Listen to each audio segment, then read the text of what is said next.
Dumela bakulu, the Nyame Tijin is here. Ndadzoka zvekare nhasi kwamuri muri yeZimbabwe. Ndine nyaya pano yandiri kusangana nayo iri kubudiswa neuyo anoitwa Susan Mutami ari kutaura kuti we don't want fake activists who came here to hoodwink the masses. Themba Mliswa, who poisoned Patson Dzamara, he died looking for his brother. You pretended to help the young men with accommodation. Ukamupfudza iwe Satan iwe. When day you think you are special, being hosted by Themba, muchienda kuma drinks sponsored by ZANU-PF official and having bribes, very soon you are going to get your own special type of cancer. Themba Mliswa is no friend to anyone. He is an assassin for E.D. Mnangagwa.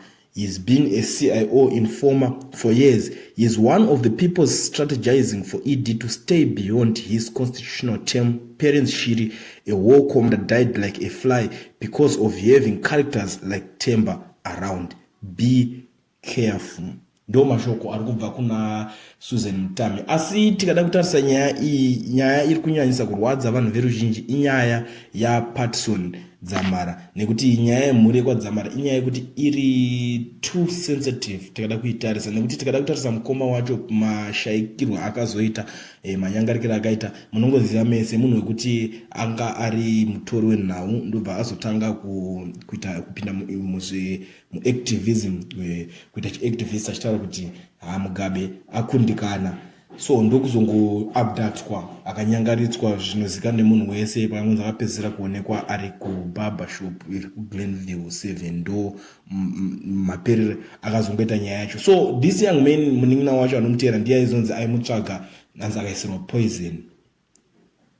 Nyaya yakadaro inyaya yekuti iri sensitive. Vanhu vakawanda zvovo vakada kutarisa nyaya yavaviri ava ya Themba Mliswa nemudzimai wake uyu kana kuti ex girlfriend yake Susan Mutami. Vamwe vanoti anogona kunge ari munhu wekuti ari bitter nekuda kwezvinhu zvaimbobuditswa kana kuti nemashoko aimbotaurirana kubva pavakambonetsana ivo. Asi nyaya yanyanyisa kurwadza veruzhinji ndeyekuti uyu ndiye ari kunzi akaisira Patson Dzamara poison. Zvarwadza vana veZimbabwe vakawanda kusaziva kuti ichokwadi here kana kuti vanhu vari kungotaurawo zvekungonika, nekuti uyu musikana uyu akaexposa Themba nezvinhu zvakawanda zvaaitaura.